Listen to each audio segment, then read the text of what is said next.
Welcome to the Open Mic, where bold stories spark big conversations. It is great to be here, and I have to say, I've been poring over these sources for days now, and the story they tell is, well, it's not the one I thought I knew. Right.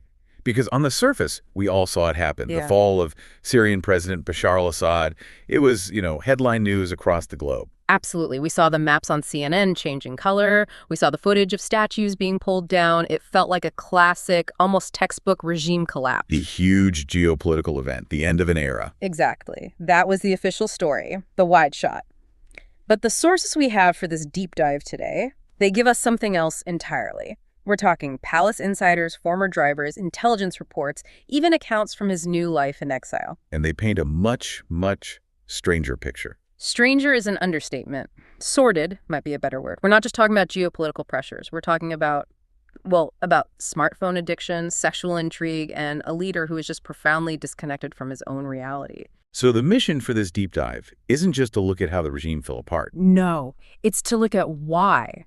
Why it collapsed from the inside out so suddenly, so catastrophically. And to do that, you have to understand the psychology of a man who, and this is not a metaphor, was reportedly playing Candy Crush on his phone while his city's burned. I saw that in the notes, and I genuinely thought it was a joke. Yeah. Like a code word for something. It's no joke, and it's central to the whole story. It's this bizarre, dark, almost comedic reality that explains the fall better than any strategic analysis. The whole thing was just hollow. So we're going behind the curtain, not just into the war room, but into the mind of the man at the center of it all. We are. We're going to look at the rot within. And to do that, I think we have to start with where he is right now. We have to start in his golden cage. Okay, let's set that scene. The war is over. The flight from Damascus is done. Yeah. Where does Bashar al-Assad wake up today? He wakes up in Moscow, but not just anywhere in Moscow. He's in the Moscow City District. And if you've never seen it, you need to picture it. This isn't the historic Moscow of the Kremlin and Red Square. No onion domes. No. Think more. Dubai or Shanghai. It's a hyper-modern, almost sterile forest of glass and steel skyscrapers. It's where Russia's new money lives and works. And he's in one of these towers. He's in the tallest one, the Federation Tower. It's this gleaming, 1,000-foot-tall behemoth, and he's in a penthouse near the very top. It's even attached to a high-end shopping mall, which sources say he actually visits. So he's not exactly in a bunker. He's in the opposite of a bunker. The sources we have really go into detail on the decor of this place, and it tells you everything you need to know. The phrase dictator chic comes to mind. It's the dictionary definition. We're talking about these vast, cream-colored wardrobes with gaudy gold trim. Always with the gold trim. It's a must-have, apparently. Crystal chandeliers hanging everywhere. The whole place is just dripping with this desperate attempt at opulence. But the detail that really got me, the one that's just so perfectly, horribly symbolic, is the bathroom. Okay. It's all Carrara marble, of course. But there's this enormous heated bathtub, and it's positioned directly in front of a 13-foot floor-to-ceiling window. With a view of the city. With one of the best views in all of Moscow. A real estate agent who sells units in that building told a German paper that on Victory Day in Russia, you can just sit in that tub and watch the fireworks display at eye level. Let's pause on that image for a second. Please. The man known as the Butcher of Syria, a man whose regime is accused of chemical attacks, of running industrial-scale torture prisons. He's now soaking in a marble tub, watching fireworks, while millions of his people are refugees. While his country is in ruins, it's more than surreal. It's a complete and total disconnect from justice, from reality, from any sense of consequence. He didn't just escape. He upgraded. It's not a prison. It's a reward. And he's not alone there. This isn't some lonely exile. The whole family has set up shop. You mentioned they have multiple properties. The sources say the family owns around 20 apartments in this Moscow City complex, spread across 3 different floors. The estimated value is somewhere north of 30 million pounds. 30 million. 30 million. So you have to ask yourself, when did they buy these? Yeah, that's not something you do on your way to the airport. Exactly. This wasn't a panicked escape. This was a long-term financial plan.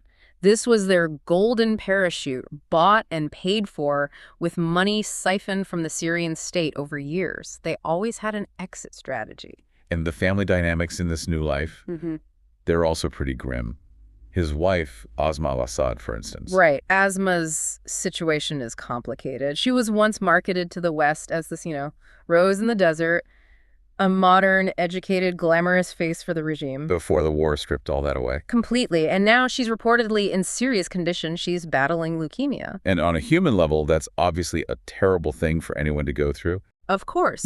But you have to hold that alongside what the sources say about her even during the war. Her spending was legendary. Hundreds of thousands of pounds on designer clothes, on luxury furnishings for the palace, while the country was literally starving. The disconnect again. It's the theme of the whole family. They lived in a bubble of opulence that was completely sealed off from the suffering they were inflicting. And now she's in this new bubble, fighting a terrible illness, but still surrounded by the fruits of that stolen wealth. It's a portrait of a family that's physically comfortable, but seems morally vacant. Utterly. And then you have the brother, Maher al-Assad. Now, this guy was the real bogeyman of the regime, right? He was the Iron Fist, the ruthless commander of the elite 4th Armored Division. He was the enforcer. If Bashar was the hesitant doctor, Maher was the true believer, the brutal muscle.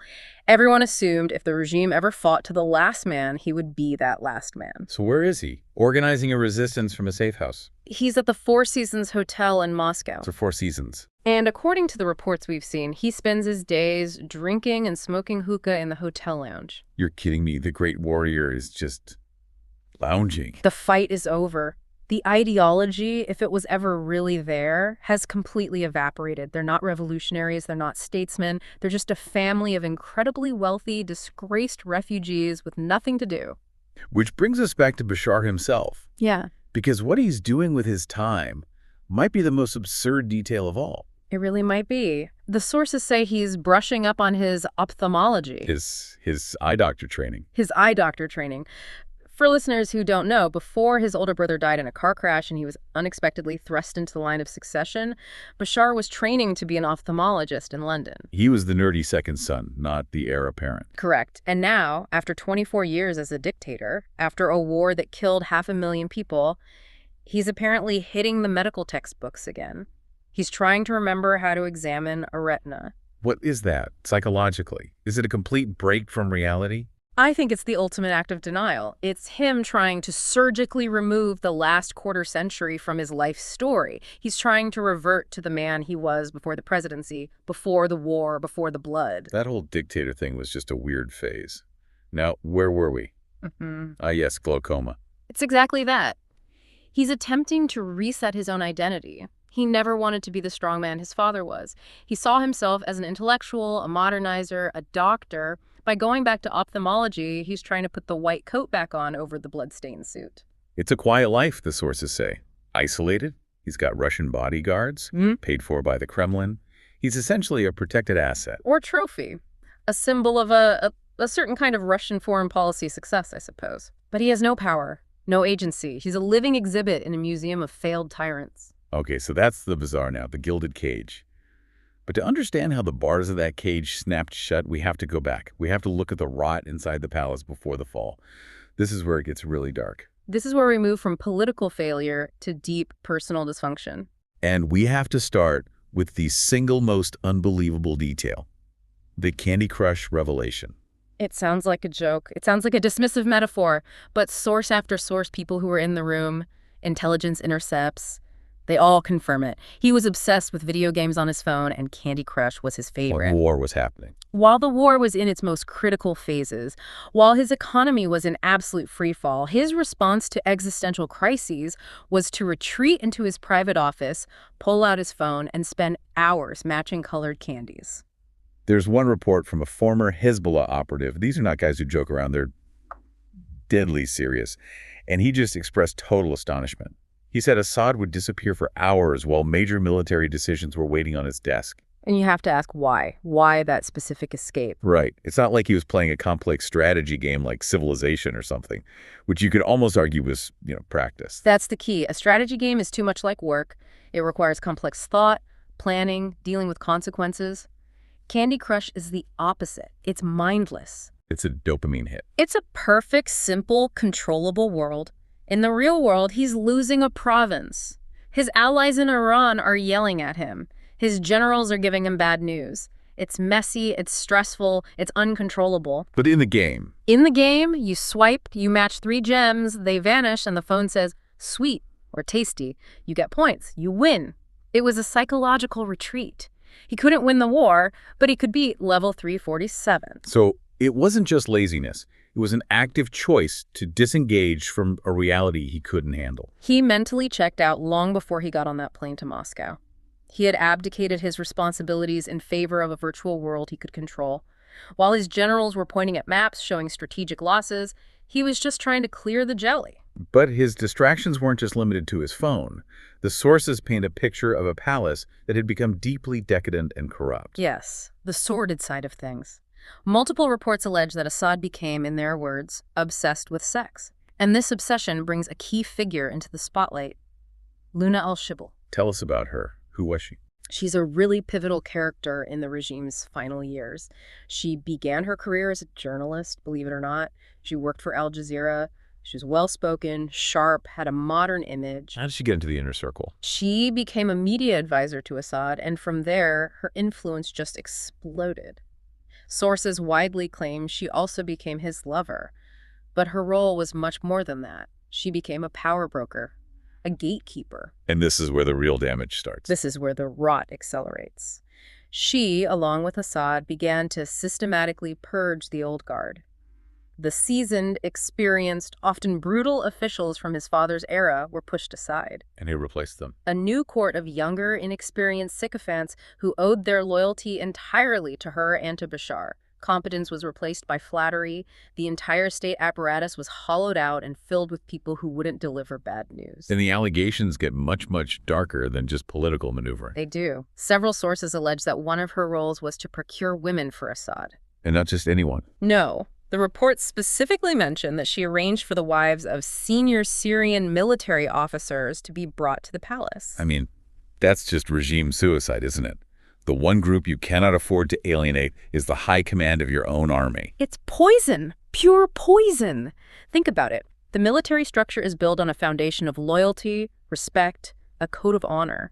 When the commander-in-chief is preying on the families of his own generals, that foundation doesn't just crack, it shatters. Loyalty turns into resentment, or even hatred. And a desire for revenge. You can draw a straight line from that kind of behavior to why so many army units just melted away at the end without a fight. They weren't just tired of war, they were disgusted by the leadership they were supposed to be dying for. And Luna al-Shibal. She doesn't survive this story. Her end is mysterious. Deeply mysterious. In July of 2024, just a few months before the final collapse, she was found dead. The official story put out by the regime was that she died in a traffic accident on a highway near Damascus. But the evidence doesn't support that. Not at all. We've seen photos from the scene. The BMW she was in had a few dents, a minor collision at best, but the coroner's report, which was leaked, said her skull was smashed. Which is not what happens in a fender bender. No, that's what happens when you're hit with a heavy object. It was clearly an assassination staged to look like an accident. And the rumor mill in the intelligence world went into overdrive. What were the main theories? There were two big ones. The first was that Iran ordered the hit. Tehran had grown deeply suspicious of her and believed she was leaking intelligence to Israel specifically, information that led to successful Israeli airstrikes on Iranian targets inside Syria. So they saw her as a traitor. A traitor who was getting their people killed. The second theory is even darker. It's that Assad himself had her killed. Why would he do that? Because maybe he discovered she was hedging her bets. Perhaps she saw the regime was doomed and started secretly talking to the Russians, or someone else trying to negotiate her own safe exit. In Assad's paranoid world, that would be an unforgivable betrayal. So either way, she was seen as a liability and was eliminated. Her death is a perfect microcosm of the whole rotten court culture.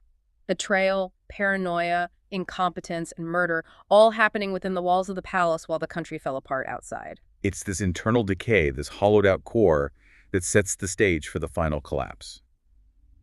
Which brings us to the geopolitical fractures. The external pillars holding the regime up started to crumble. And they crumbled largely because Assad's own actions or inactions. The major turning point, according to almost all our sources, was the Hamas attack on Israel on October 7th and the war in Gaza that followed. This was supposed to be a moment of unity for the so-called axis of resistance. That was the brand, yes. For decades, the propaganda from Iran, Hezbollah, and Syria was that they were a united front.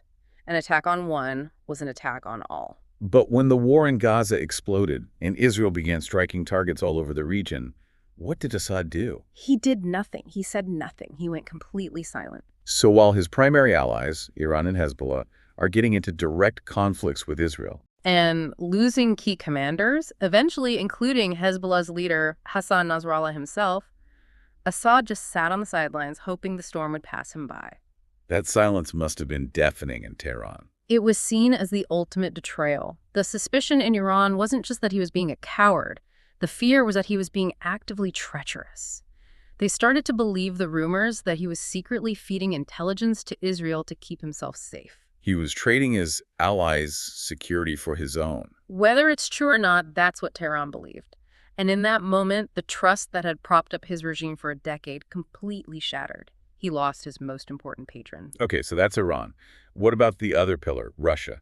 The Russia story comes to a head on a very specific date, November 27th, 2024. At this point, the rebel offensive in the north is gaining shocking momentum. They're advancing on Aleppo, Syria's second largest city. This is a 5-alarm fire for the regime. If Aleppo falls, it's basically game over. It's an existential crisis. So where is President Assad? Is he in the military command center? Is he rallying his troops at the front? No, he's in Moscow. He flies to Moscow. The official reason given was that he was attending his son Hafez's doctoral dissertation defense at Moscow State University. Wait, hold on. His country is on the brink of collapse. A decisive battle is raging for his second city, and he's going to his son's PhD presentation. The disconnect. It's always the disconnect. The family's personal schedule took precedence over the survival of the state. But he did meet with Putin while he was there. He must have been begging for help. He was. It was a desperate plea. He was hoping for a repeat of 2015 when the Russian Air Force intervened and saved his regime from certain defeat. He wanted Putin to send the bombers again. But this isn't 2015. It is very much not 2015. This is 2024. Russia is bogged down in a massive grinding war in Ukraine. They're stretched thin militarily, economically, politically. Putin's focus is elsewhere. So what did Putin say? The meeting was reportedly very short and very cold. Putin made it crystal clear. Russia could not and would not fight this war for him. They didn't have the resources to spare. Syria was on its own. That had to be the moment. The moment he knew it was truly over. It was the final reality check. The last pillar holding him up was gone. And the final brutal irony. By the time his plane landed back in Damascus, Aleppo had already fallen. He left as the president of a country, and he came back to a collapsing state. Which leads us into the final frantic hours of the regime. The denial is just off the charts at this point. It's almost pathological. We have reports that in those last couple of days, foreign ministers from friendly countries were calling, desperately trying to broker some kind of deal. A power-sharing agreement, a negotiated exile, anything to avoid total chaos. And he wouldn't even take the calls. He refused to answer the phone. The sources describe him as sulking in the palace, furious at the suggestion that he might have to share power. In his mind, it was all or nothing. He'd rather lose the entire country than govern a piece of it. Precisely. On December 7th, the rebels are literally on the outskirts of Damascus. You can hear the fighting. Everyone knows it's a matter of hours. And what is Assad telling his inner circle? Victory is imminent. Total, complete delusion. It's the classic Blücher mentality. And that same day, his propaganda machine puts out an official statement claiming the president is at his desk, diligently carrying out his constitutional duties. The complete lie. He was packing his bags. He was already planning his escape. And this is where we get to that one anecdote, the story from The Atlantic about his driver. It's a small story, but it reveals everything about the man. Yeah, this one is just, it's chilling. Imagine the scene. It's the middle of the night at the presidential palace. It's eerily quiet. Assad emerges and finds his longtime driver, a man who has served him for years, a man who knows his routines, who he presumably trusts. He tells the driver to get some vans ready, tells the staff to pack. The driver sees a group of Russian security guys waiting. He's not stupid. He knows what's happening. Of course. And his first thought is, okay, we're leaving. He assumes his loyalty will be rewarded. He assumes he's part of the we. So he asks Assad if he's coming along. He does. And Assad just looks at him and says, there's no room in the vehicles. Which is just a pathetic lie. There's always room if you want there to be. It's a total lie. Right. But it's what he says next that is just. It's so damning. The driver is standing there, absorbing this betrayal, realizing he's being left behind to face the wrath of the rebels. And Assad turns to him, to this man he is abandoning to a certain death, and asks, What about you people? Aren't you going to fight? What about you people? Not my people, not my loyal friends. You people, the faceless servants. He's running for his life, but he still expects the little people to stay behind and die for the palace he's already fled. The sheer stunning callousness to that question, it's breathtaking. It's the whole ideology of the regime in one sentence. My life is valuable, yours is disposable. Then he got in his car and was whisked away to the airport to board a Russian jet. Leaving everyone else behind in the dark. Literally. He didn't tell his cabinet. He didn't tell his top generals. Many of his most senior officials only realized he was gone when they started hearing celebratory gunfire erupting across the city and realized the rebels were inside Damascus. Can you imagine that moment? The betrayal. The realization that you've dedicated your life to a man who just slipped out the back door without even saying goodbye. It was absolute. The sources say that in that moment, decades of loyalty just curdled into pure fury. Insiders who had been his biggest defenders just hours before suddenly started telling anyone who would listen how they'd secretly despised him all along. They realized they weren't his allies, they were his tools, and he'd just thrown them away. The state didn't crumble. It just evaporated because the center was gone. And this brings us to the aftermath and to the perspective of the next generation. Assad's son, Hafez al-Assad, the one whose dissertation his father flew to see. He posted a video that was later deleted. He did. He's only 23. And in this video, he made a truly stunning admission. He said, and I'm quoting here, "There was never a plan, not even a backup, to leave Damascus." So the family was living in the same bubble of denial as their father. Completely. He admitted they were all in a state of shock that they were evacuated at the very last second by the Russian military. It confirms that this wasn't some strategic retreat. They genuinely believed their own propaganda right up until the moment the walls came crashing down. So let's pull all these threads together. We've got the Candy Crush, the decadent palace life, the betrayal of allies, the final cowardly escape. What's the big takeaway here? What's the so what of this whole sordid story? The so what is that this should fundamentally change how we think about authoritarian regimes. We see them from the outside as these terrifying, monolithic, unbreakable structures of steel and concrete. We assume they're run by brilliant, ruthless strategists playing 4D chess. Exactly. But the story of Assad's fall suggests something else. It wasn't just that Russia got distracted or Iran got suspicious. Those were the catalysts, not the cause. The sources all point to a much more sordid explanation. Which is? That the regime collapsed because the man at the top had simply stopped caring. He had retreated so far into his bubble of luxury and denial that he was no longer capable of governing. It wasn't a fortress that was stormed. It was a hollow shell that was pushed over. A hollow shell. He got rid of anyone competent who might challenge him, like the old guard, and surrounded himself with sycophants like Luna al-Shibal, who told him what he wanted to hear. He preferred playing games on his phone to dealing with the hard reality of his country's collapse. He essentially let the state die of neglect. He did. He wanted all the perks of being a dictator, the palaces, the power, the money, but he refused to do the work. And when the bill finally came due, he just ran away. And today, there's an arrest warrant out for him from the new government in Syria. Yes, for premeditated murder, torture, war crimes. But it's symbolic. He's safe in Moscow, protected by the Kremlin. He's studying his ophthalmology books, completely insulated from the consequences of his actions. A prisoner in a penthouse, disconnected from the world he broke. And that really brings us to our summary. We started this deep dive talking about a geopolitical earthquake. But the closer you look, the more you realize the epicenter wasn't a clash of armies. It was the empty space in one man's head. The man who traded a nation for a high score in a video game. It's an astonishing and pathetic end. But it leaves you with a really unsettling final thought. Which is that one of the sources we looked at, from that German newspaper, said it best. They said the Assads are now just enjoying the money they stole, and that the Syrian people mean nothing to them. It speaks to a complete absence of conscience. It does. And it forces you, as you look around the world today, to ask a very provocative question.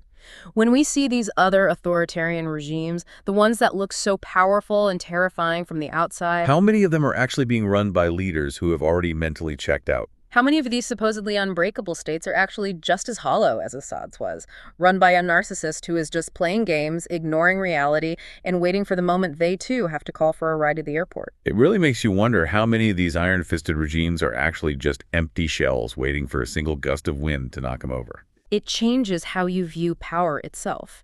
It's a sobering reminder that sometimes the greatest threats aren't grand strategies, but simple, pathetic human failure at the very top. An incredible story, and a vital one to understand.